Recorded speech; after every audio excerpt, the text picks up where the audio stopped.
Welcome back to T1 academy English classes.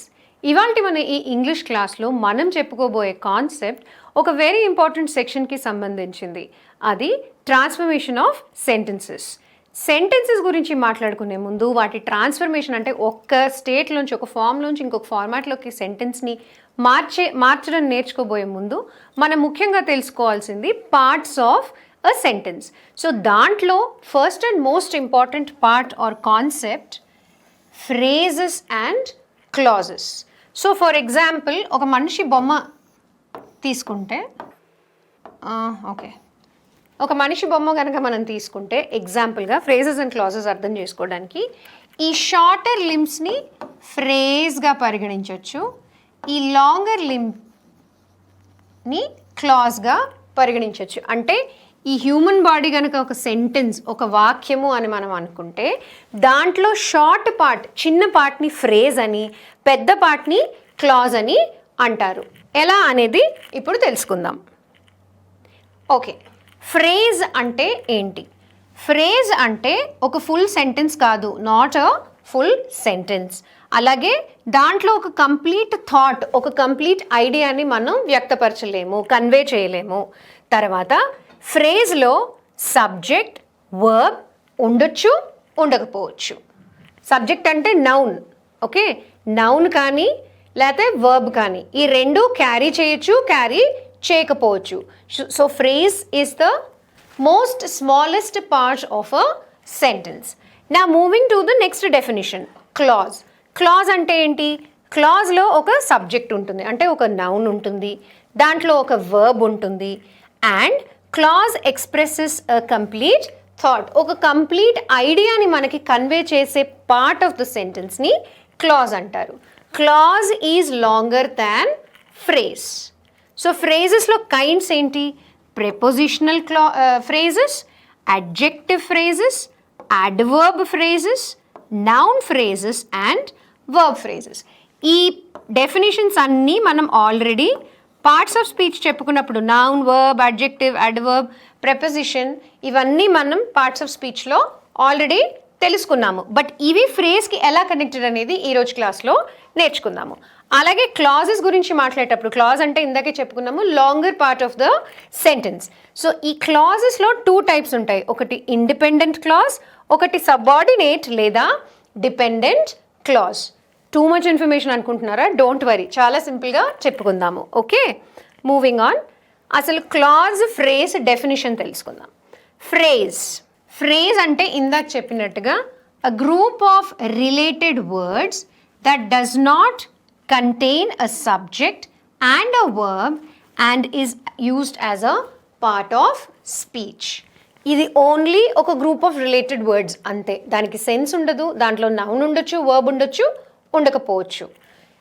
Clause is a group of words that contains a subject and a verb and is used as a part of a sentence or is a sentence by it self.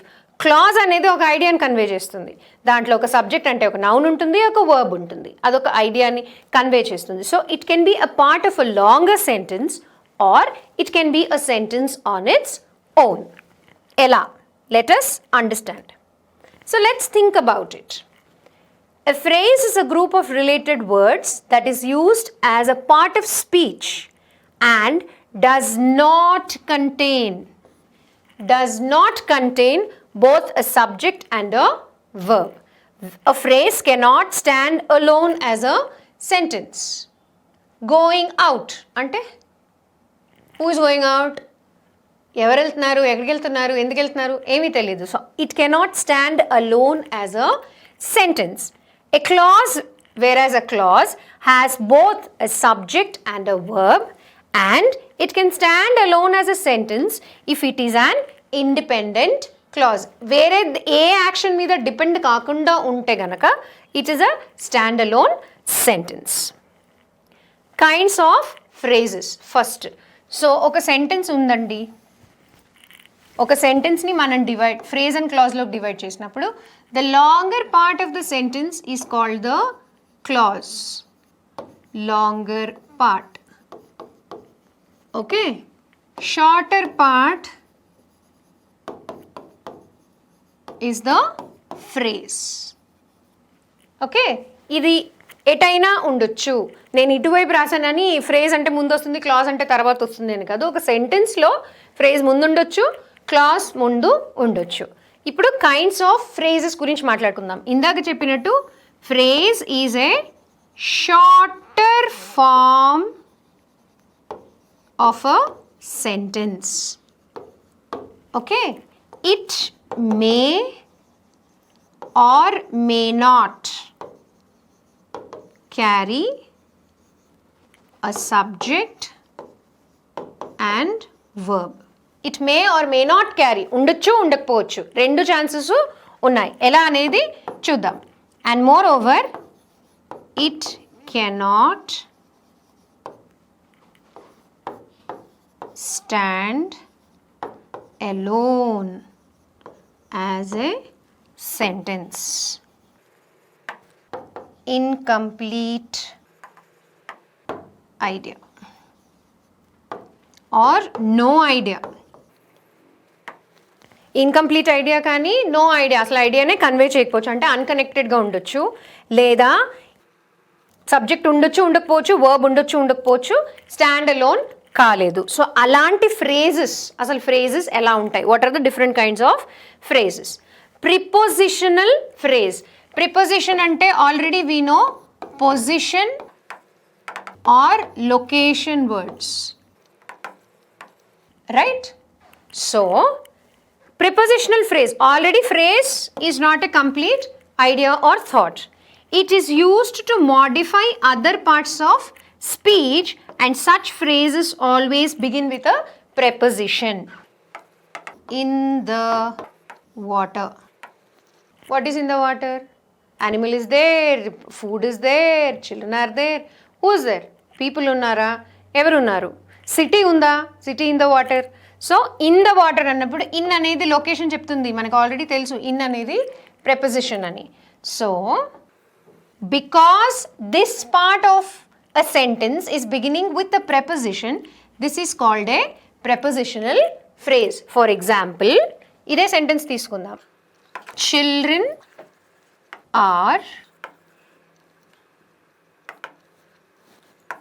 Playing in the water. Okay, ఇప్పుడు నేను children are అన్న ఇన్కంప్లీటే. Okay, playing in the water, playing in the water అన్నది clause. Okay, so children are అన్న unconnected. ఈ verb లేకుండా in the water అని నేనంటే it becomes a phrase, a prepositional phrase. ఎందుకు అంటే ఈ పార్ట్ అనేది ఒక ప్రెపోజిషన్తో, దిస్ ఇస్ ద ప్రెపోజిషన్, దీంతో మొదలవుతుంది కాబట్టి దీన్ని prepositional phrase అని అంటారు. begins with a prepositional phrase. it helps to modify other parts of speech. ఈ prepositional phrase మనకి ఏం కన్వే చేస్తోంది? నీళ్ళల్లో ఏదో జరుగుతోంది అని. what is happening in the water? playing. So ఈ ప్లేయింగ్ని ఇది డిఫైన్ చేస్తోంది కాబట్టి that too beginning with a preposition, so it is called a prepositional thought. అలాగే ఉత్త in the water అని మనం చూసినప్పుడు ఎలాంటి ఐడియా మనకి రావట్లేదు కాబట్టి దాన్ని ప్రెపోజిషనల్ ఫ్రేజ్ అన్నారు, because it is not conveying a complete idea. Moving on, adjective and adverb phrases. ఇప్పుడు ఫ్రేజ్ అంటే మనకి క్లారిటీ వచ్చింది. Shorter part of the sentence, unconnected words which will not make complete sense. They will not contain verb, they will not contain subject. ఇప్పుడు adjective అంటే మనకి తెలుసు. What are adjectives? describing words, right? Adverbs add meaning. వేటికి? adjectives కి, verbs కి, వేరే adverbs కి, right? వీటిని adverbs అంటారు, వీటిని adjectives అంటారు. సో ఒక ప్రెపోజిషన్తో మొదలైన ఫ్రేజ్ ప్రెపోజిషనల్ ఫ్రేజ్ అయినప్పుడు, ఒక adjectiveతో మొదలైంది adjective ఫ్రేజు, ఒక adverbతో మొదలైంది adverbial ఫ్రేజ్ అవుతుంది. How? An adjective phrase is a prepositional phrase that is used to modify a noun. An adverb phrase is a prepositional phrase that is used to modify a verb or another verb. So adjective phrase అనేది adjective function చేస్తుంది, అలాగే adverb phrase అనేది adverb function చేస్తుంది. How will they do it? Okay, so ఇప్పుడు adjective phrase examples చూద్దాం. For example, the movie was terrible అంటే movie హారబుల్గా బాలేదు అసలు. సో ఇందులో పార్ట్స్ ఆఫ్ స్పీచ్ ఐడెంటిఫై చేద్దాం. What is the is an article. Articles come under adjectives. What is movie? Movie is the name of a thing. So movie is a noun. Was అనేది స్టేట్ని convey చేస్తుంది మనకి, right? So స్టేట్ని convey చేసే వాటిని verbs అంటారు. ఇప్పుడు terrible అనే పదము దేన్ని సూచిస్తుంది అంటే దేని గురించి ఎక్కువగా చెప్తోంది మనకి? మూవీ గురించి చెప్తోంది. అంతేనా? భయంకరంగా ఉండింది సినిమా అంటే భయంకరము అనేది మనకి మూవీ గురించి, రైట్? సో టెరబుల్ అనేది మూవీ గురించి మాట్లాడుతోంది, ఎక్కువగా చెప్తోంది కాబట్టి this becomes adjective, right? Now when you want to identify the adverbial phrase in this sentence. So ఇప్పుడు మనం adjective phrase అంటే ఏంటి అని చూద్దాం. adjective phrases are prepositional phrases which modify nouns. Adjective అంటేనే మనకు తెలుసు, describing words, they describe nouns or pronouns. ఇక్కడ it is a prepositional phrase that is used to modifying a noun. అంటే ఒక phrase ఒక adjective ఫంక్షన్ని చేసినప్పుడు దాన్ని adjective phrase అని అంటారు. ఫర్ ఎగ్జాంపుల్ ఈ సెంటెన్స్ తీసుకోండి. The movie was not too terrible అంటే అంత బాగాలేదు, అంత okay. It was not bad, it was not good either. So the movie was not too terrible. ఇప్పుడు దీంట్లో ఫస్ట్ మనం పార్ట్స్ ఆఫ్ స్పీచ్ ఐడెంటిఫై చేద్దాం. ఓకే, సో ద అనేది already మనం చెప్పుకున్నాము. The, A, an and the అనేవి articles కిందకు వస్తాయి. So the becomes articles which come under adjectives. So the is an adjective. Next, movie. Movie is the name of a thing. కదిలే స్క్రీన్ని movie అంటారు. So thing కాబట్టి noun. Was అనేది state of being convey చేస్తోంది, right? So words which convey state of being or be ఫామ్ని modify చేసే వర్డ్స్ని verbs అంటారు. Okay, this is a verb. Now not too terrible, ఈ మూడు పదాలు they come under which part of speech? So not అనేది was గురించి, wasn't కదా, వాజ్ని క్వాలిఫై చేస్తుంది కాబట్టి words which qualify verbs are adverbs. So not is an adverb. Same way to is also an adverb. Okay, ఇప్పుడు terrible. Terrible is talking about the movie. How was the movie? Was not too terrible. So ఇది adjective. ఇప్పుడు మనం సెంటెన్స్ని break చేయాలి. Break the sentence into a phrase and a clause.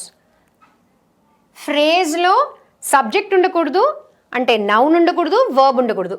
The movie was not too terrible, ఇందులో the movie is the subject, was is the verb. So మనం ఈ పార్ట్ని phrase అనలేము. Next, not too terrible. Yes, not too terrible lo you don't have subject, you don't have verb. So this part of the sentence becomes the phrase. What phrase? Which part of speech does it contain? It contains the adjective which is talking about the subject of the sentence. Sentence yokka noun ni describe chese word terrible kabatti idi adjective phrase. ఇప్పుడు మీరు question వేయాలి, adjective phrase తెలుసుకోవాలి. Adjective phrase is your answer. Okay, ఇప్పుడు question వేసాను అనుకోండి, how was the movie? So your answer is the movie was not too terrible. Okay, మీరు ఈ not too terrible అనే ఈ పార్ట్ ఆఫ్ ద సెంటెన్స్ని మూవీని డిస్క్రైబ్ చేయడానికి వాడుతున్నారు కాబట్టి దాన్ని అడ్జెక్టివ్ ఫ్రేజ్ అంటారు. ఫ్రేజ్ అనేది ఒక వాక్యంలోని చిన్న భాగాన్ని ఫ్రేజ్ అంటారు. దాంట్లో నౌన్ కానీ వర్బ్ కానీ రెండు ఉండవు. వర్డ్స్ అన్నీ అన్కనెక్టెడ్గా ఉంటాయి. కానీ ఈ వర్డ్స్ కలిసి సెంటెన్స్కి యాడ్ అయినప్పుడు ఒకవేళ అవి సబ్జెక్ట్ని అంటే నౌన్ని డిస్క్రైబ్ చేస్తే వాటిని అడ్జెక్టివ్ ఫ్రేజ్ అని అంటారు. Next, adverb phrase. Adverb phrase అంటే సేమ్. యాడ్జెక్టివ్ ఫ్రేజ్ అంటే యాడ్జెక్టివ్ ఉంటుంది, అడ్వర్బ్ ఫ్రేజ్ అంటే వర్బ్ని క్వాలిఫై చేస్తుంది. For example adverb phrase. For example the carpenter hit the nail with a hammer. Same way first parts of speech identify చేయాలి. The is adjective, పైనే చెప్పుకున్నాం. Okay, carpenter, carpenter అంటే profession, ఒక మనిషి చేసే పని, ఓకే, వృత్తి. So carpenter indicates a human being, a person. So this is a noun. Hit అంటే కొట్టడము, క్రియాపదము, verb. The already రాసుకున్నాం, adjective. Nail, మేకు, thing. So noun. With already మనం parts of speech చెప్పుకున్నప్పుడు with, to, from అనేవి prepositions అని చెప్పుకున్నాము. So with becomes the preposition. Okay, and in the articles come under adjectives. Okay, and what is that? Hammer. Hammer is a thing, so this becomes a hammer is an adjective, so this becomes a noun. Now what is it that we are doing here? We have to break this sentence. ఈ సెంటెన్స్ని adverbial phrase కోసమని, identification కోసమని break చేయాలి. ఇప్పుడు the carpenter hit the nail. The carpenter can phrase అవ్వదు, ఎందుకంటే noun ఉంది, subject ఉంది. Hit the nail, the carpenter hit the nail. Okay, hit the nail అనేది స్లైట్ ఐడియా కన్వే చేస్తుంది, మేకుని కొట్టడము అని. సో అందుకని ఇది కూడా ఫ్రేజ్ అవ్వదు. With a hammer, yes, with a hammer అంటే వాట్ విత్ అ హ్యామర్, కొట్టాడా, పెట్టుకున్నాడా, విసిరాడా, తెలీదు. So with a hammer, this part of the sentence becomes the phrase. Okay, now I will ask you a question. What did the carpenter hit the nail? How did the carpenter hit the nail? How did the carpenter hit the nail? So your answer is with a hammer. How did the carpenter hit the nail? So నేను question మిమ్మల్ని verb ప్రకారంగా అడుగుతున్నాను. Who hit the nail అని అడగలా. How did the carpenter hit the nail? దేంతో, ఎలా, ఎలా అన్నప్పుడు సుత్తితో, హ్యామర్తో అని చెప్తున్నాము. So this part of the sentence becomes the adverbial phrase because it is describing the action of hitting. ఎలా కొట్టాడు, సుత్తితో కొట్టాడు. మేకను ఎలా కొట్టాడు, సుత్తితో కొట్టాడు. How did he hit the nail? He hit the nail with a hammer. So that part of the sentence which describes a noun or the subject becomes adjective phrase, and that part of the sentence which modifies or describes or adds meaning to the verb becomes adverbial phrase. ఇక్కడ చూడండి, already మనం phrase డెఫినిషన్లో it may or may not have a noun or a verb అనుకున్నాము. ఇక్కడ noun already వచ్చింది. Noun వచ్చింది కాబట్టి అది క్లాజ్ అయిపోతుందా? అవ్వదు. క్లాజ్లో పార్షియల్ మీనింగ్ ఉంటుంది. ఇప్పుడు హిట్ ద నెయిల్ అని అన్నాను అనుకోండి, ఇది పార్షియల్ మీనింగ్ ఇస్తుంది. So this becomes the clause in the sentence. Moving on, noun and verb phrases. ఇప్పుడు adjective and adverb phrases చూసాము. Noun and verb phrases. Noun phrases are group of words that act as nouns, and verb phrases are group of words that act as verbs. All phrases must begin with prepositions. Adjective phrases కూడా చూసాము, ఇందాక మనం adverbial phrases కూడా చూసాము. రెండు prepositions తో మొదలైనవి. ఇక్కడ preposition తో మొదలయ్యేది ప్లస్ సబ్జెక్ట్ వర్బ్ లేనిది అది చూసుకోండి. Okay, the boy wants, it makes partial sense, అంటే అబ్బాయికి ఏదో కావాలి, అబ్బాయికి కావాలి, సమ్ సెన్స్ కదా. సో ఇక్కడ ఫ్రేజ్ ఏదవుతుంది, టు గో హోమ్. ఈ టు గో హోమ్లో అడ్జెక్టివ్ ఉంటే అడ్జెక్టివ్ ఫ్రేజ్ అయింది, అడ్వర్బ్ ఉంటే అడ్వర్బ్ ఫ్రేజ్ అయింది. ఇక్కడ చూడండి, this is a preposition, right? To is a preposition, go is a verb, and home is the noun. So since this part of the phrase contains the noun and this noun is quantifying the boy, where did the boy want to go? He wanted to go home. So this part of the sentence becomes the noun phrase. Okay, similarly verb phrases. So verb phrase example, Ted might eat the cake. The cake అనేది partial meaning convey చేస్తుంది. Ted అనేది పేరు. So Ted ఉన్న దగ్గర subject ఉన్న దగ్గర you cannot have phrase. The cake already again is the subject noun. So మిగిలిపోయింది might eat. Might eat అంటే హూ విల్ ఈట్, హూమ్ అంటే ఎవరిని తింటారు, ఎంత తింటారు అనేది తెలియలేదు కాబట్టి మైట్ ఈట్ అనేది ఫ్రేజ్ అవుతుంది.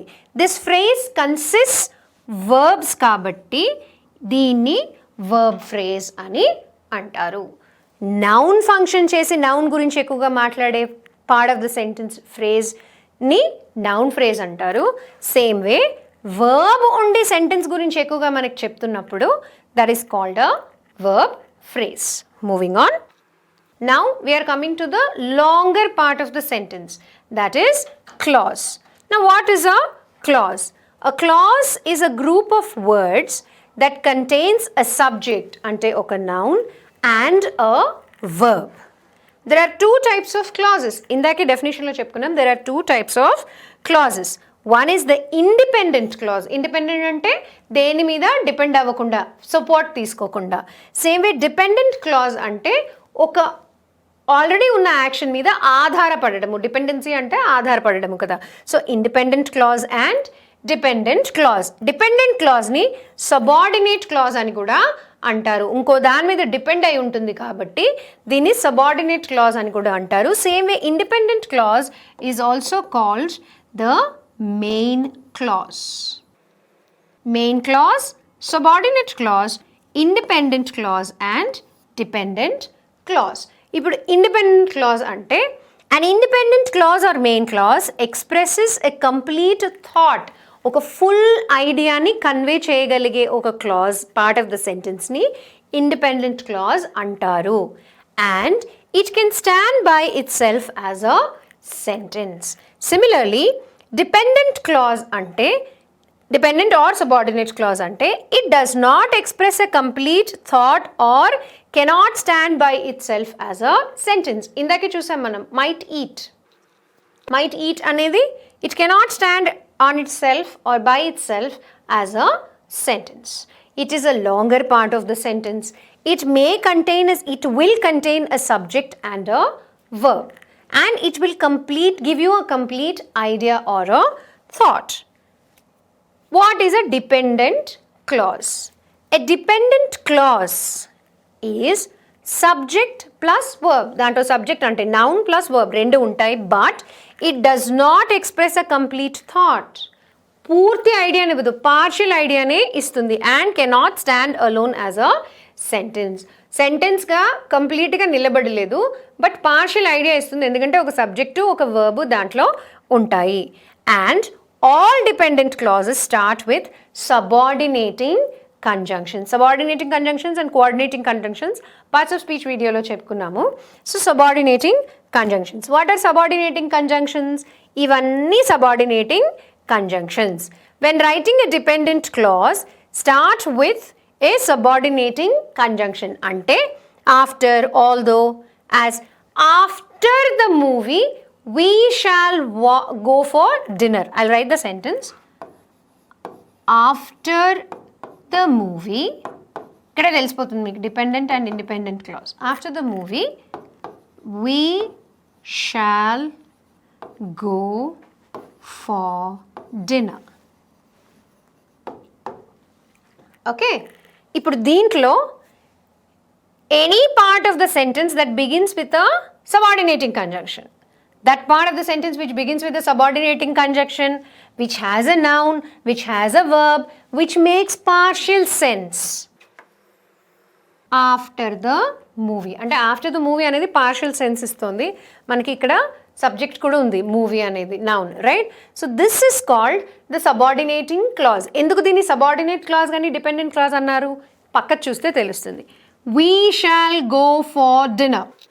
We shall go for dinner మామూలుగా అనుకుంటాం కదండి, డిన్నర్కి వెళ్దాము అని.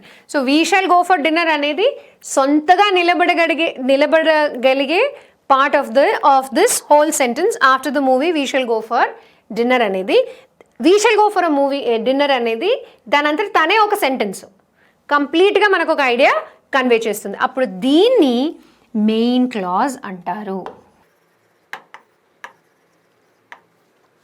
ఈ సెంటెన్స్ నుంచి విడగొట్టినా సొంతగా నిలబడగలదు, ఈ సెంటెన్స్లో కలిపినా కూడా మనకి కంప్లీట్ మీనింగ్ కన్వే చేయగలదు. సో ఆఫ్టర్ ద మూవీ అనేది ఈ condition we shall go for dinner అనే దాని మీద డిపెండ్ అయి ఉంది కాబట్టి దీన్ని సబార్డినేట్ క్లాజ్, డిపెండెంట్ క్లాజ్ అని కానీ సబార్డినేట్ క్లాజ్ అని కానీ అంటారు. తనంతట తను ఒక సెంటెన్స్గా నిలబడలేదు కాబట్టి subordinate clause, depending on the main clause కాబట్టి దీన్ని డిపెండెంట్ క్లాజ్ అని అన్నారు. All your dependent and subordinate clauses will start with subordinating conjunctions. అంటే ఈ సబార్డినేట్ క్లాజ్కి ఒక రీజన్, ఒక కాజ్ డెఫినెట్గా ఉంటాయి.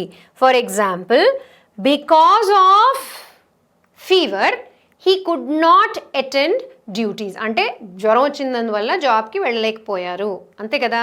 So he could not attend duties అనేది తనంతటి తనలో ఒక sentence, right. He could not attend his duties because he was not well or because he had fever. ఇప్పుడు బికాజ్ హీ హ్యాడ్ ఫీవర్ అనేది సింపుల్గా మనకు ఒక చిన్న ఐడియాని కన్వే చేస్తుంది. దానివల్ల ఏం జరిగింది? Because he had fever he could not attend his duties. Why he could not attend his duties? Because he had fever. So because he had fever అనేది subordinate clause. That is ఈ action అవ్వడానికి కారణం, duty attend అవ్వకపోవడానికి కారణం because he had fever. So any subordinate clause will always have a reason and a logic in the main clause. Moving. Now, phrases contain either a noun or a verb or neither. అంటే summary చెప్పుకుంటాం ఇప్పుడు మనం.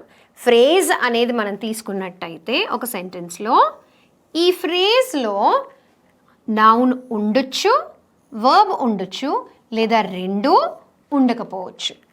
ఒకటి ఏదైనా ఒకటి ఉంటుంది, రెండూ ఉండవు. ఏదైనా ఒకటి ఉంటుంది లేదా రెండూ ఉండకపోవచ్చు. Phrases are not complete thoughts. ఇందాకే చూసాం మనం in the water. Okay, in the water అన్నప్పుడు water is noun, but this is not a complete thought. They cannot stand alone. ఇప్పుడు in the water అనేది సెంటెన్స్గా పరిగణించగలమా? పరిగణించలేము. So it cannot stand alone. It acts as another part of speech. Say adjective phrases, adverb phrases, noun phrases and verb phrases. So they act as another part of speech. Okay. Clauses లో two types, independent clause and dependent clause. Independent clause is noun plus verb plus it expresses a complete idea and it can stand alone by its own as a sentence. So any simple sentence is an independent clause. Okay, same way dependent clause. Dependent clause enti? Noun plus verb plus subordinating conjunction. ఇదే structure, noun plus verb plus subordinating conjunction or subordinating conjunction plus noun plus verb. So any simple sentence that you add a subordinating conjunction to is a dependent clause. All right? Let us now check our understanding. Practice time. Let's identify whether the following is a phrase or a clause. The ski lift broke after we got onto it. The ski lift broke after we got onto it. Is this a phrase or a clause? This is a clause because it is standing on its own. దీంట్లో మీకు main clause, the ski lift broke. Broke ఇక్కడ broke అంటే రిపేర్కి వచ్చింది, repair అయింది or stuck అయింది అన్నట్టు. So the ski lift broke అనేది it is conveying a complete meaning.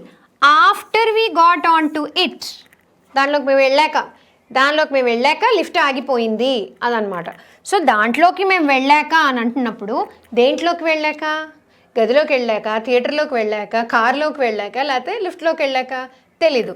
ఇది కంప్లీట్ మీనింగ్ కన్వే చేయట్లేదు. బట్ దీంట్లో ఒక ప్రొనౌన్ ఉంది, అంటే ఒక సబ్జెక్ట్ ఉంది, ఒక వర్బ్ ఉంది. So this becomes a clause. What clause? Subordinating కంజంక్షన్తో మొదలైంది కాబట్టి this becomes a subordinate clause. అలాగే ఈ పార్ట్ ఆఫ్ ద సెంటెన్స్, ఈ పెద్ద సెంటెన్స్లో ఈ పార్ట్ తనంతట తనే ఒక సెంటెన్స్గా పరిగణించవచ్చు. ఎందుకు? This is the noun, sorry adjective. What lift? Ski lift. Okay, lift is the noun, broke is the verb. Broke అంటే పాడైంది అని. ఓకే, ఇక్కడ ఈ సెంటెన్స్లో ద స్కీ లిఫ్ట్ బ్రోక్ అంటే లిఫ్ట్ పాడైంది. లిఫ్ట్ పాడైంది అనేది ఒక వాక్యం అవునా కాదా? అవును. దాంట్లోకి మేము ఎక్కాక లిఫ్ట్ పాడైంది అనడంలో డెఫినెట్గా తేడా ఉంది. So lift, the ski lift broke is the main clause of this sentence. Next, against the wall. Noun ఉంది, సబ్జెక్ట్ ఉంది, బట్ అగేన్స్ట్ ద వాల్ అంటే is a child standing against the wall, is a chair against the wall అంటే గోడవారిగా పిల్లలు నించున్నారా, గోడవారిగా cycle ఉందా, నిచ్చెనుందా, చెట్టు ఉందా, ఇల్లు ఉందా, మనకు తెలీదు. సో అగేన్స్ట్ ద వాల్ అనేది it's an incomplete idea. So this becomes phrase. Right? Next, far a while. Same thing. కొంచెం సేపటికి ఏంటి? కొంచెం సేపటికి వర్క్ అయిందా, కొంచెం సేపటికి డిలే అయిందా, తెలీదు. సో ఇది ఇన్కంప్లీట్ ఐడియా కాబట్టి for a while also becomes phrase. Tomorrow we will go. Where are we going? So again it is an incomplete idea, so it is a phrase. Until the end of the week is also phrase. Have gone running for an hour. So దీనికి subject పెట్టి I అని అనుకుంటే this becomes a clause. Okay, this becomes a clause. Before you know it, it will be summer. Before you know it, it will be summer. It will be summer అనేది ఒక సొంత వాక్యంగా పరిగణించవచ్చు. అంతేనా? Before you know it, know what? Truth, fact, లై, not clear. So ఇది incomplete meaning convey చేస్తోంది. కాకపోతే దీంట్లో ఒక సబ్జెక్ట్ ఉంది, ఒక వర్బ్ ఉంది, రెండు ఉన్నాయి కాబట్టి this becomes a dependent clause or subordinate clause. Before is a subordinating conjunction. That part of the sentence which begins with a subordinating conjunction conveys partial meaning and is dependent on another part of the sentence is called a dependent clause. ఇది తనంతట తనే నిలబడగలదు కాబట్టి ఇది main clause or independent clause. So అదండి phrases and clauses. Quick recap. Phrase is a shorter part of the sentence. It does not carry the subject or a verb, or it may carry any one, either subject or verb. Clause is the longer part of the sentence. It will have a subject and a verb. It conveys an idea. If it conveys partial idea, it is considered a dependent clause and it begins with a coordinating conjunction. If it is independent of the previous clause and can stand on its own as a sentence, it is called the main clause or independent clause. So adandi ivalti mana phrases and clauses concept. Next concept చూడాలనుకుంటే మా ఛానల్కి subscribe చేయండి, మా వీడియోస్ని like చేయండి, share చేయండి. I'll see you soon in another episode with another new concept. Thank you.